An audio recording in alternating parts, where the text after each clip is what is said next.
Welcome to the Max Future Weekly Podcast. All Apple talk and no chit chat.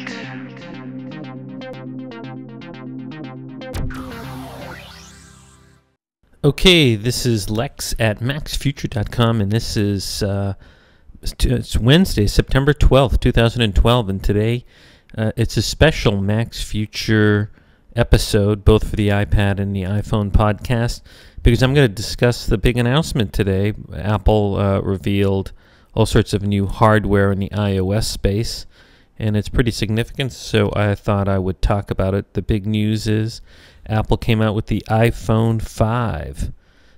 So, you know, as they customarily do, they invited people to the Boina, Yoruba, whatever, center in San Francisco, the big conference center, and all sorts of tech journalists flew there.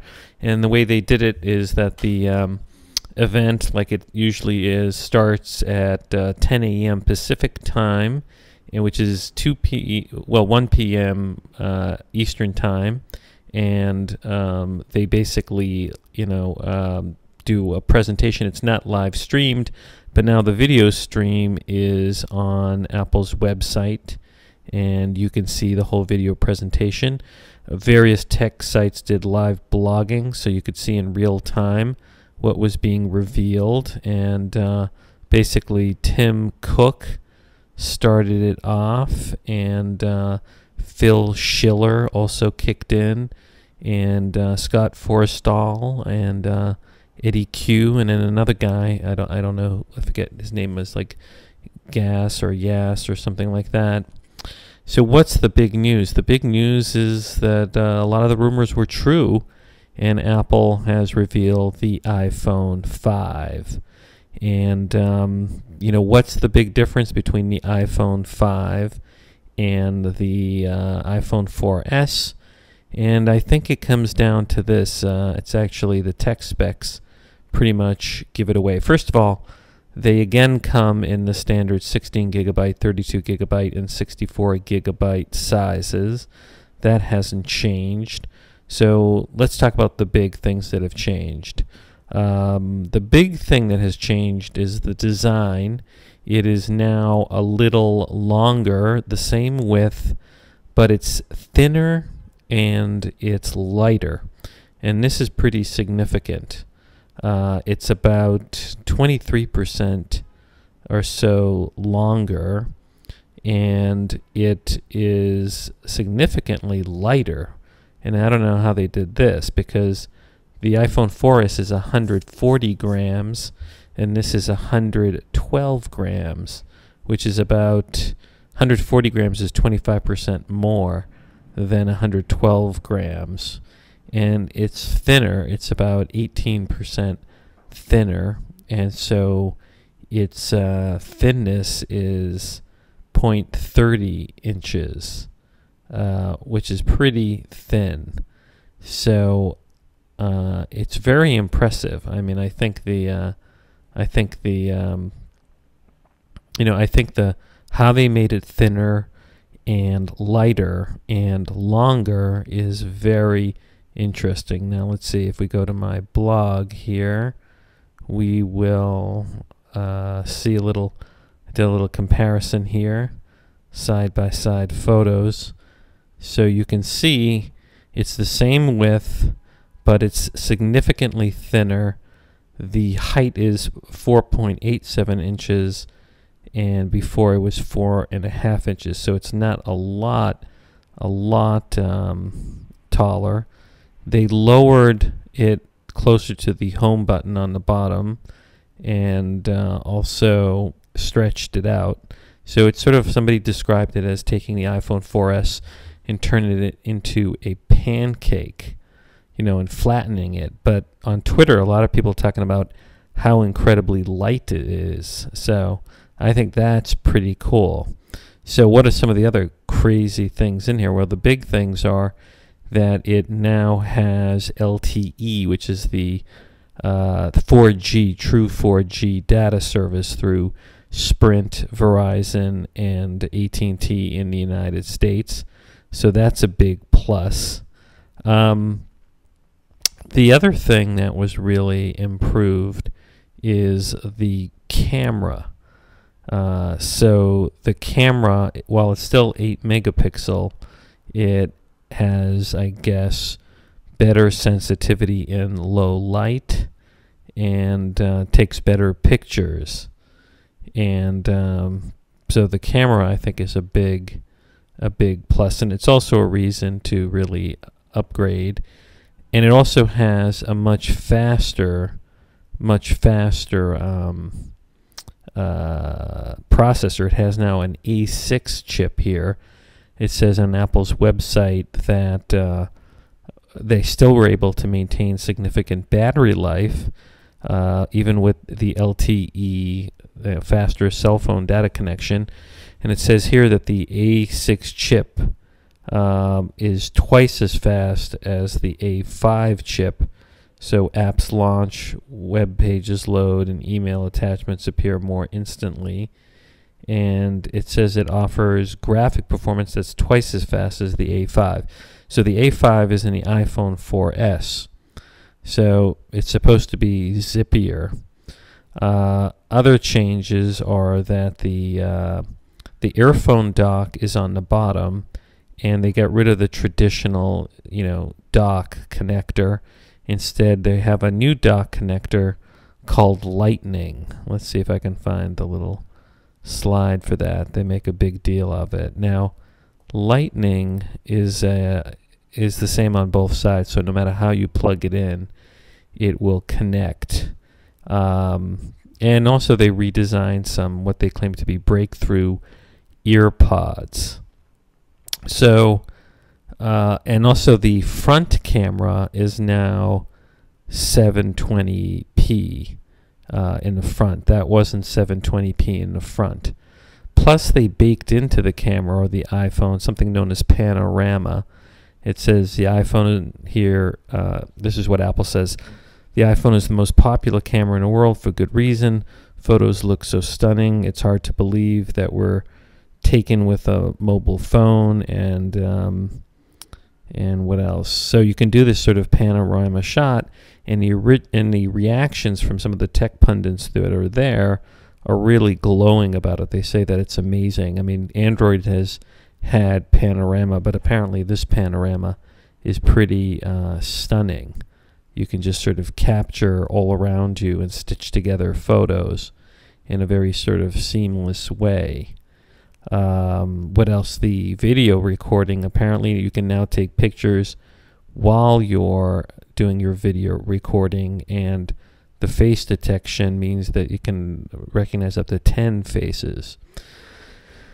So, and like I said, there's this light connector is the new dock. Now, one of the annoying things is that they're going to have little accessories to adapters to connect to this modified connector, and the dock connectors adapters are expensive. They're $30, so a lot of people I think are going to be pissed off at Apple for charging so much so that you can use your traditional dock connector devices with this new thing called Lightning. And if you want to get one of these Lightning cables, Apple's going to be charging $40 for it, so it's pretty pricey. So in terms of the iPhone, I think that's the big news. I mean, I think a lot of people, the stock market reacted well, and during the conference, the stock price went up, and I think it closed at like in the aftermarket at $672 per share. And so basically, this is going to be shipping on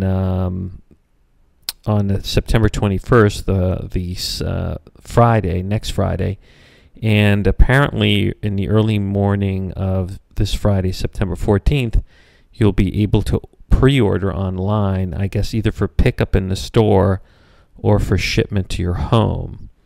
So that's kind of exciting. And again, in the United States, it's available on Sprint, AT&T, and Verizon. So I think this is pretty amazing. The people weren't surprised because there were so many leaks. Now, in terms of the design, they got rid of the glass back and they have this sort of two-tone metal back. Some people are disappointed that it didn't have near-field communication. That's a technology that maybe will facilitate close payment. But I think Apple doesn't like the technology, one, because it's not widely adopted, and maybe Apple doesn't think it's such a good technology. And the fact that it's not widely adopted means it really is not going to hurt Apple. And maybe Apple has something else up its sleeve. Maybe Apple wants to create its own payment system. After all, it has hundreds of millions of users already in the App Store and then the Mac App Store. And so that's big. And basically, they also did a preview of iOS 6. We've already seen that. And the App Store and I guess eventually iTunes will be revamped to have a cleaner design. Frankly, during the presentation, I got bored while they were going through that. So I wasn't as interested in that.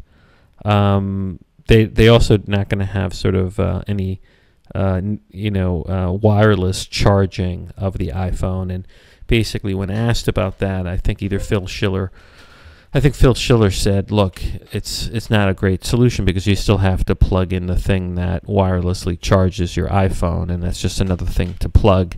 So I don't think Apple thinks that technology is so good. I mean, I think it's going to sell like hotcakes, the iPhone 5, because I think the fact that it's thinner and lighter is just going to really appeal to people. Also, the fact that it has the LTE network, and also the improved processor and the camera. So a lot of people who didn't upgrade for the iPhone 4S, I think they're going to run to upgrade to the iPhone 5. And it was called an iPhone 5. Some people speculate they would drop the naming of the phone, but Apple didn't. And the other thing they've done is they've now made the iPhone 4S the $99 model that you get when you sign up with a 2-year plan with a carrier, and the iPhone 4 is $0 if you sign up for a 2-year plan.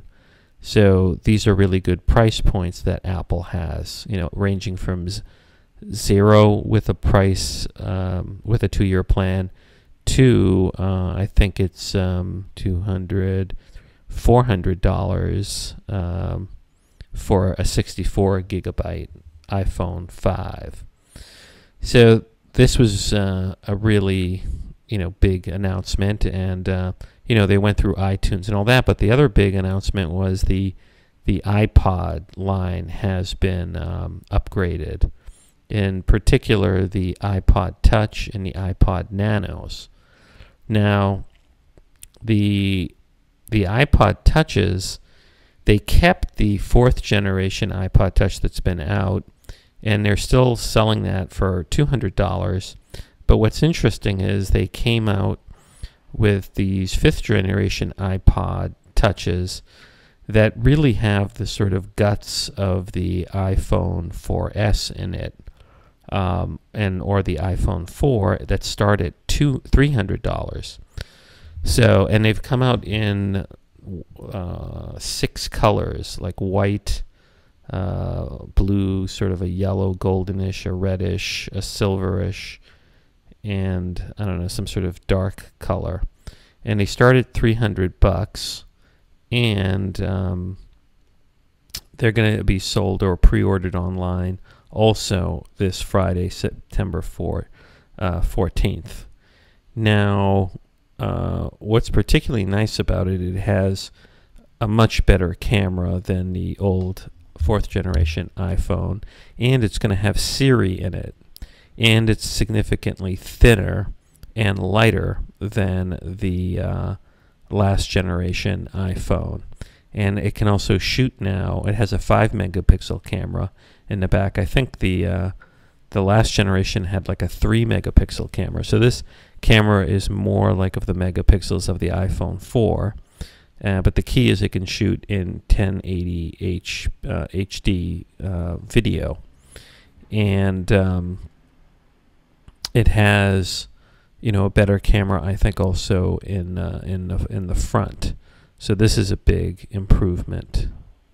One thing I didn't really mention is that the 5th generation iPod Touch has this 4-inch Retina display that the iPhone 5 has. So it's also lengthy and thinner. So it has the longer screen that matches the iPhone 5.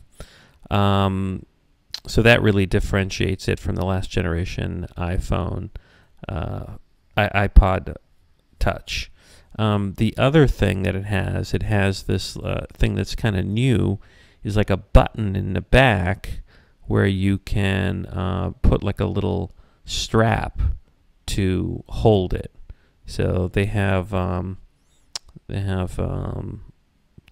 these colored like straps that come with it that match the color of the iPod Touch that you can hold it. So this becomes like a really good point and shoot camera because it has a good 5 megapixel camera, a good lens, and all that. So a lot of people are thinking about getting point and shoot cameras, or kids are going to go for this. And the fact that it comes in all these different colors, it's really gonna be very attractive to kids who maybe their parents might not want to give them a phone, but they might give them an iPod Touch. So you can imagine at Christmas time this thing is going to sell like crazy. And again, it's going to have Siri in it. So the last iPod Touch had only 720p HD, and this one has 1080p and also has Siri, and also it has AirPlay mirroring. So that's another big thing, because kids are going to be able to use this as a great gaming device with Apple TV. And also the video playback has been extended to 8 hours. And so the entry level for this is $299 for a 32 gigabyte model and 64 gigabytes for $400.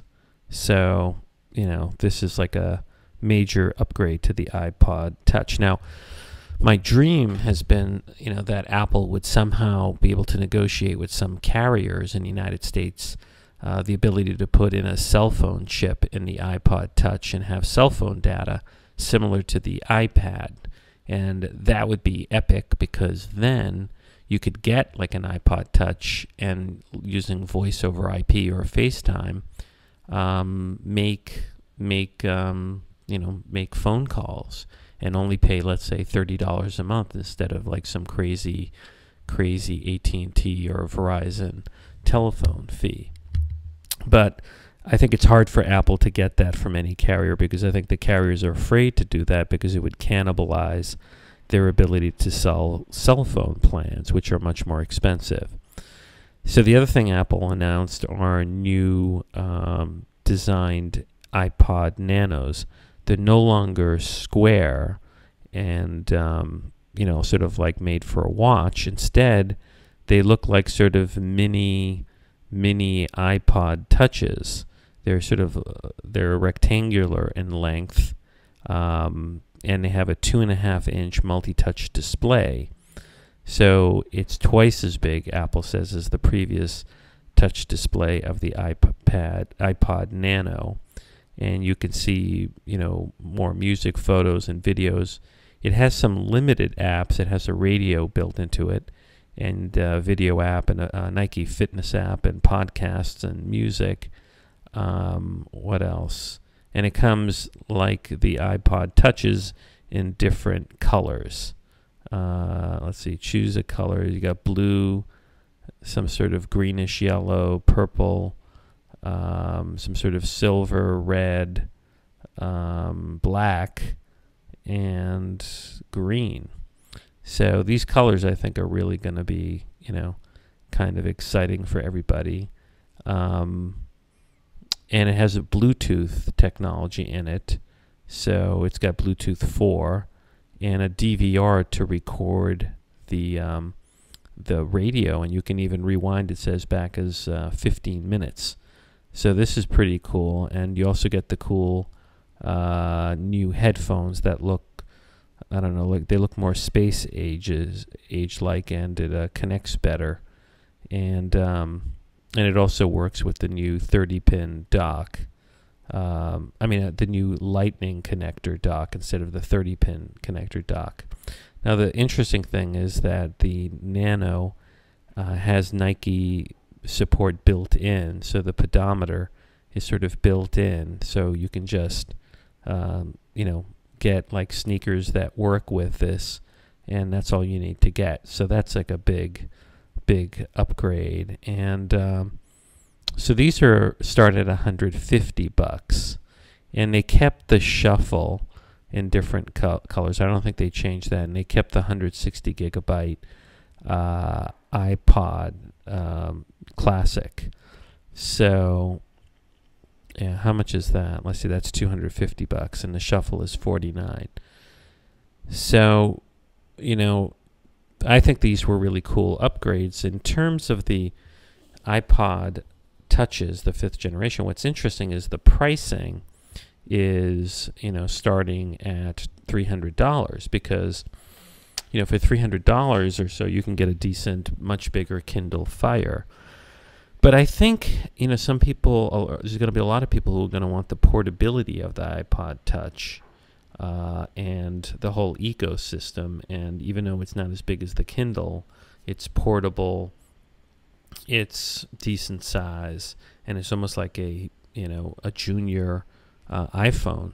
So I don't think Apple's afraid of charging that price, and it's expected that Apple's going to come out with an iPad mini that's about 8 inches in size, and so where would Apple price it? And I think Apple doesn't care if it overlaps the prices, because if you go to the Apple Store, let's see, if you go to the iPod line, the 32 gigabyte iPod Touch last generation is $249, and the only $50 more, and you get the new 5th generation iPod Touch. So they're pretty aggressive in the pricing. Let's see, is there another price for the Nano? No, I guess they all come at $150. One big question people are going to have when ordering on Friday the 14th, or picking up the phone on the 21st, the iPhone, is what plan to go with. And a lot of people have been frustrated with all the carriers, AT&T, Sprint, and Verizon. Now, I'm on AT&T, and I'm on a family plan for 2, and I get a little bit of a corporate discount. And I've got a pretty cheap plan with AT&T, and I've got the unlimited plan where my wife and I each get to have the $30 unlimited data plan. And I think we're collectively paying only $118 with taxes, because we don't have the text plan, and we only have like 500 minutes. Now, here's the problem. If we leave, I would like to leave AT&T, because in New York City, Verizon has better LTE service. But the problem is this: Verizon, if you go to Verizon, you have to go into their shared plan. And the shared plan is pretty limited because it's pretty expensive. It starts off with $80 a month, and then no, I'm sorry. If you want 4 gigabytes of data, it's $110 a month, and then you gotta like pay to have additional like phones or stuff connected, and you share the data in the minutes. But it's actually, I think it's going to end up costing me like $150 a month instead of $118 to go to Verizon for 2 phones. So that's a frustration. But there's other considerations, which is AT&T is going to allow you to be grandfathered in if you stay with AT&T and upgrade. If you have the old unlimited data plans, and while they're throttling people at 3 gigabytes a month in data on these unlimited plans, AT&T has announced that if you upgrade, you get the unlimited plan, and on LTE, you'll be throttled at 5 gigabytes. So that's attractive because Verizon no longer, if you have the unlimited plan with Verizon, you can't get a subsidized phone. You have to pay for an unsubsidized phone to keep it. But you still, looks like if you're a new customer, you have to go to the shared plan. So that's a problem. But this doesn't get easy because there are additional twists, which are, Apple announced that with iOS 6, which is going to be coming out soon as part of the iPhone 5 launch, that FaceTime will work over cell phone data connections. There's a twist with that, which is AT&T won't give you FaceTime over cell phone data connection if you're not on the mobile share plan, which is much more expensive, where you share data. On the other hand, Verizon announced that even if you're on any plan, you don't have to be on the shared plan, they'll honor FaceTime over a cell phone data connection. So that's kind of big. But look, in the end, these are really tough choices, because do you go for the cheaper plan if you already have a cheap plan with AT&T, or do you switch to Verizon and have a more expensive plan? I mean, personally, I just think it's ridiculous that we're paying, each phone should pay no more than $30 or $40 a month.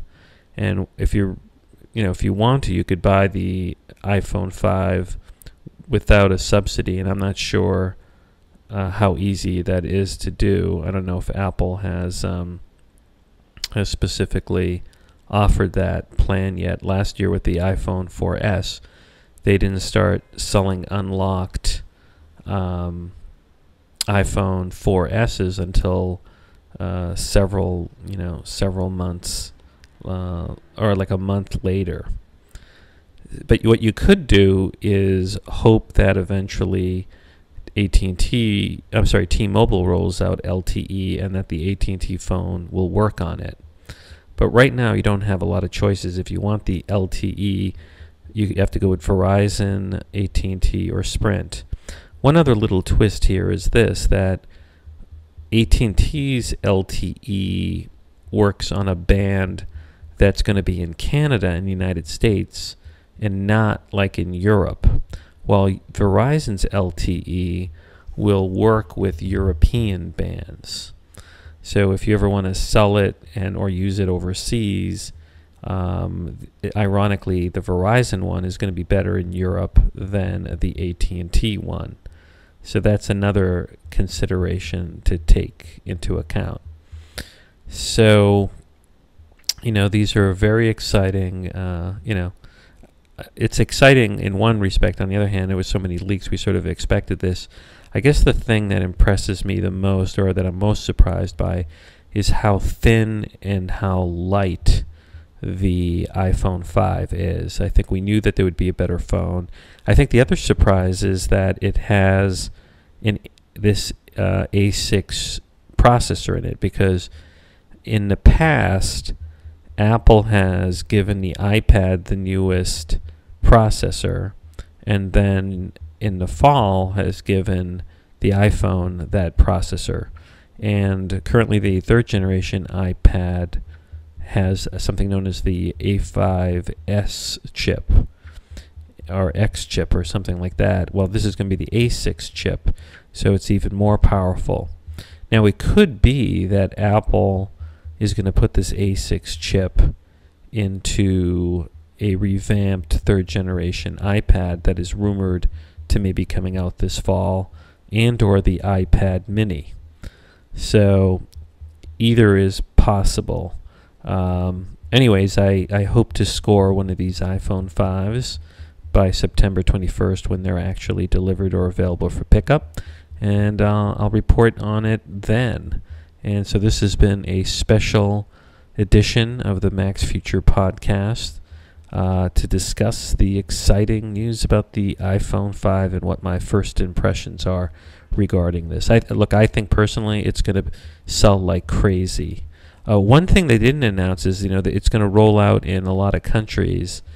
And one thing people have been waiting for is for it to roll out in China and on China Mobile, because if it gets on China Mobile, Apple will sell a lot of iPhones, because right now the second and third largest carriers in China carry the iPhone, but not China Mobile.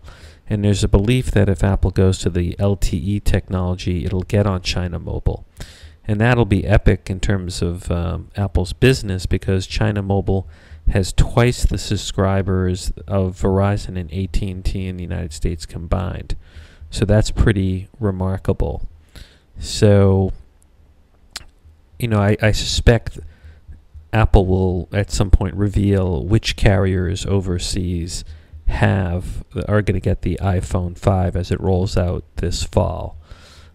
So thanks for listening, and check out the iPad podcast and the Apple podcast, both in iTunes and on YouTube and on the Macs Future channel. Thanks for listening. Take care.